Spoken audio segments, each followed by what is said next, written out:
turabasuje mwese mukurikira ibiganiro by'Isano TV show, twizere ko mumeze neza cyane. Ikipe ya APR FC ibifashijwemo n'abasore bayo bari bameze neza cyane, kuri uyu wa gatandatu yaje gusezerera ikipe ya Azam FC yo mu gihugu cya Tanzania mu ijonjora rya mbere rya CAF Champions League 2024-2025 nyuma yo kuyitsindira kuri stade Amahoro i Remera ibitego 2-0 mu mukino uwo kwishyura. N'umukino ikipe ya APR FC yagerageje guhanahana neza ndetse ikina n'umupira mwiza cyane, byashimishije abafana bari baje kwirebera uwo mupira, higanjemo abafana benshi b'ikipe ya APR FC n'abafana ba Mukebare Rayon Sport bafanaga ikipe ya Azam yo mu gihugu cya Tanzania. Ni umukino ikipe ya APR FC yakinnye neza ndetse abafana bakomeje kuyigwa inyuma, aho ikipe ya APR FC bagezeho abafana binjirira ubuntu baza gutera ingabo mu bitugu ikipe ya APR FC.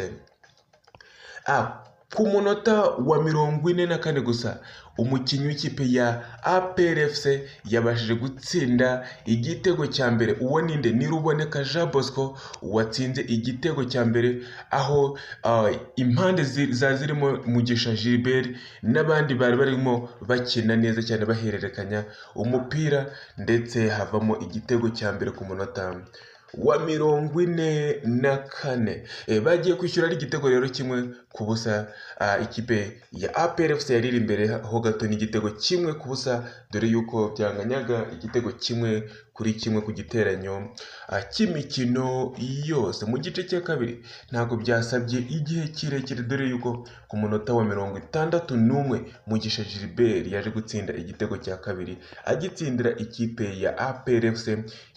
Ikipe ya APR FC ibigize igitego cy'umutekano, dore ko yari igize ibitego 2-1.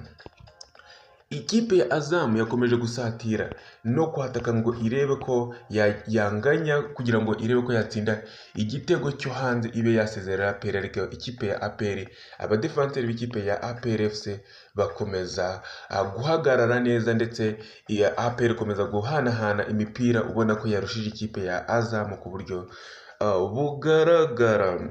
APR FC rero yageze mu ijonjora rya kabiri rya Toto CAF Champions League, aho izahura n'ikipe ya Pyramid yo mu Misiri yasezereye ikipe ya GQ yo muri Zanzibar yitsinze ibitego 9-1 mu mikino yombi, kuko mu mikino ibiri kuko ubanza yitsinze ibitego 6-0, mu gihe uwo kwishyura wabaye kuri uyu wa gatandatu nayo yongeye ikayitsinda ibitego 3-1. Iyi kipe ni nayo yasezereye ikipe ya APR FC umwaka ushize iyitsinze ibitego 6-1 mu mukino wo kwishyura nyuma yo kunganya 0-0 i Kigali.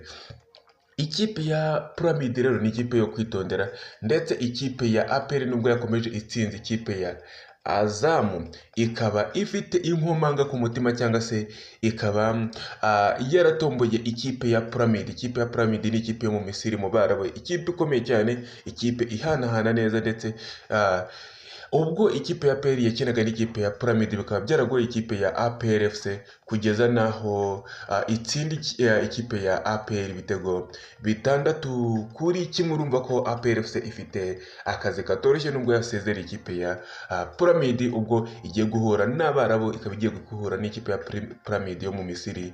Ntago bizabasha kuyorohera, gusa na APR igomba kuzagaragaza imbaraga zayo, igahagarara kigabo, ikaba yayisezerera cyangwa se ikaba yavamo itasebye nk'uko yasebye itsinda ibitego 6-1.